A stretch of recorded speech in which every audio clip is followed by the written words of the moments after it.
Ito naman mga ka-RSP ha, maiba naman tayo. It's Christmas season at isa sa nadadagdag ang Christmas feels sa ating tahanan ay mga decorations. Pero alam nyo ba na nauuso ngayon ng mga organic Christmas ornaments and decor? Paano nga ba gumawa ng ganitong products at mahirap naman kayang i-maintain ang seasonal business na gaya nito? Alamin natin yan dito sa Negosyo Tayo. Ako po si Cesar Ruedas. Kami lang po dito ang may mga dried na mga paninda dito sa Dapitan Arcade. Katulad ng mga dried flowers na nagagawa po namin ng iba-ibang concept po.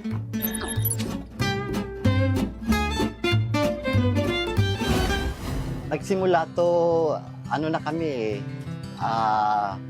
more than 20 years na sa industry.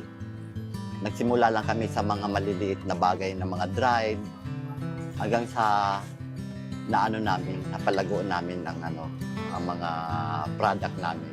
Kumbaga ano na namin yun, talent na namin yun, na pagandahin ko pag may nakukuha kami sa probinsya mga buto-buto, hanggang sa naisip namin na ito pwede ito sa gawin decor. Nagsimula lang kami sa maliit na maliit na puhunan. Nag-click naman siya sa mga tao dahil dried organic na iiba. Kung iisipin, kami lang ang nagda-drive dito sa Dapitan Arcade ng mga items. Mostly mga plastic, ang mga mga items nila.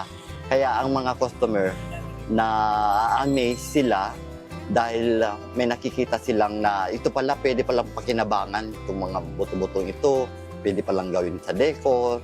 So na-amaze sila. Actually, ang sister ko talaga ang nagsimula lahat. Katulad ng isang items namin, kung paano namin kung gagawin itong raw materials na to, siya talaga nag-isip lahat ng concept. Ito lang po ang source of income namin sa 20 years. Actually, lang naman kami, kumikita lang naman ang namin pagka pag bare months. Doon kami kumukuha talaga ng malaking income. Pag regular months naman, okay lang, pero hindi gaano. Compared pag bare months na, talagang click talaga. Lahat naman maganda ang mga feedback nila.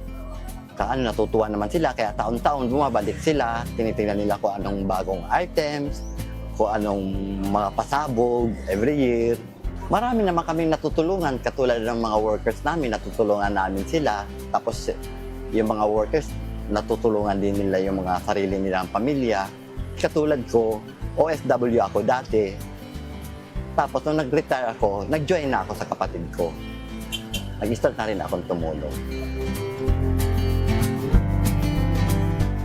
Kung sino man po yung mga gusto magnegosyo katulad ng ginagawa namin, kailangan nyo lang po maging masino, matyaga, at saka pagkonting pasensya po sa mga pagpuproduce ng mga raw materials. Kaya naman tara, magnegosyo tayo.